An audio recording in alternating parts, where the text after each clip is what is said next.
Hey guys, and welcome back to our Infinite Flight video training series. This here is Mark, and we're going to be discussing flight following this week. Skyhawk Heavy is 5 nautical miles east of Honolulu International at 5,100 feet, requesting flight following to Kaho'awi International. Skyhawk Heavy, proceed on course to Kaho'awi International. Proceed on course, Skyhawk Heavy. Now, what is flight following? Well, basically, it's a service that is offered by ATC when the traffic allows it that will assist pilots flying VFR with some radar services by simply providing traffic advisories or even weather advisories. Now, for the purposes of infinite flight, when you are flying with live ATC and you file a flight plan, you can request flight following after contacting the radar frequency such as approach or departure, just like you heard at the beginning of this video. So when you hear proceed on course from that controller, then you can go ahead and continue to fly your flight plan that you filed.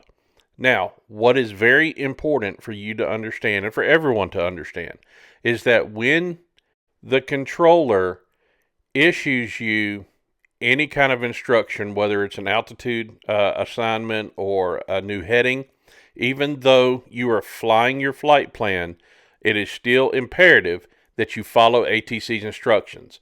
And the reason they would do that is to avoid any conflict with any kind of other traffic that may be around you. That is the purpose of flight following, is for those traffic advisories. So when they tell you to make a turn or to climb or descend, follow those ATC instructions. And then once everything is clear, typically the approach controller will turn around and say proceed on course, which means that you can continue to fly your flight plan. Another thing that I see a lot of is that when somebody requests flight following and they tell you to proceed on course, the next thing they ask for is an altitude change as far as the pilot. That is unnecessary in flight following. Just fly your flight plan that you have filed, climb or descend to whatever altitude that you wish to. Now, if it's in conflict with other traffic, then as I stated before, the controller may issue a new altitude assignment. But if you want to climb to 30,000 feet, or if you want to try and climb up to 50,000 feet, go right on ahead. There's no reason to request an altitude change. All this does is just simply clutters up the frequency with unnecessary chatter, so just avoid that. Another thing that I see a lot of is that somebody will request flight following, and then immediately after they're told to proceed on course, they'll request a frequency change.